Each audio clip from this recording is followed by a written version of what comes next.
Let's go back to the UN headquarters as the plenary continues debate on the resolution, the necessity to remove the U.S. blockade. Minister of Foreign Affairs of the Republic of Cuba, and by expressing our appreciation to the Secretary General of the United Nations for presenting the report on this important matter.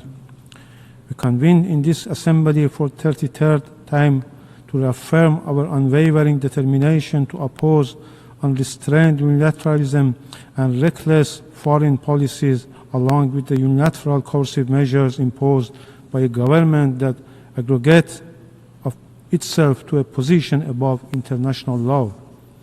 There is no doubt that unilateral sanctions as unlawful measures rooted in arrogance and unilateralism endanger multilateralism, destabilize the global order, and undermine the very spirit of Charter of the United Nations.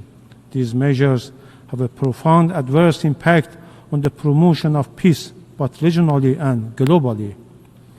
They constitute a fundamental impediment to the establishment of not only a peaceful and prosperous world, but also a just and equitable international order, a vital prerequisite for achieving sustainable development.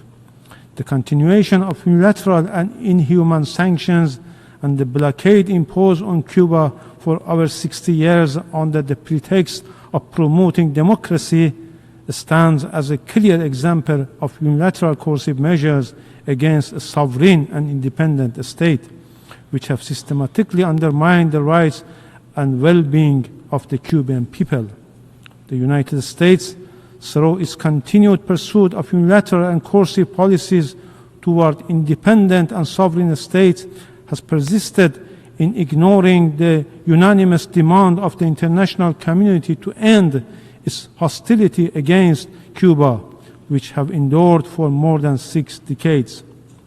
Madam President, the Islamic Republic of Iran reiterates its firm opposition to any economic, commercial, and financial sanction imposed on independent and sovereign states, including Cuba. For years, it has been the declared and consistent policy of successive United States administration to impose sanctions against independent states in pursuit of their arrogant and unilateral objectives. It is abundantly clear that these sanctions primarily target ordinary people, including women, children, and elderly, inflicting severe harm on their health, safety, and well-being. Moreover, they constitute a sophisticated barrier to development, which is among the most fundamental human rights.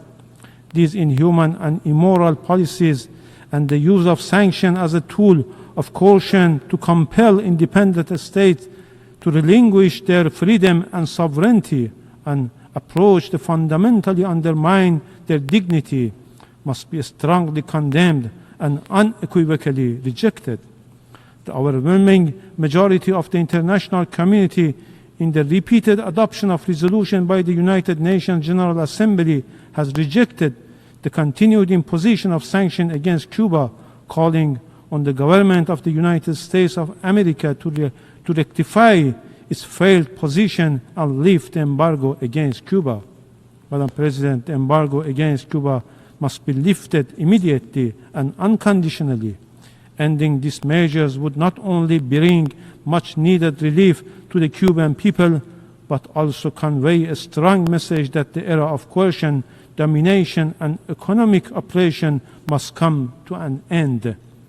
The Islamic Republic of Iran, as always, stands in unwavering solidarity with the government and people of Cuba in their struggle against unjust measures.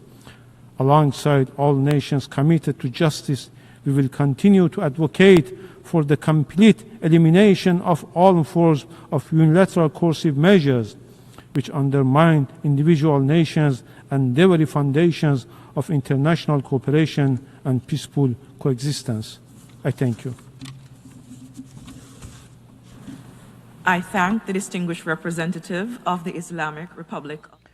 We will listen to the representative, the permanent representative of Iran to the United Nations, also joining in the calls to end the blockade and expressing their Islamic Republic's support for Cuba and the Cuban people, and also calling for the end of the coercive unilateral sanctions imposed by the United States against Cuba to provide Cuba with the help they need to achieve this justice, and call on the international community to support Cuba and vote in favor of the resolution and condemn the blockade. Stay tuned with teleSUR English for more.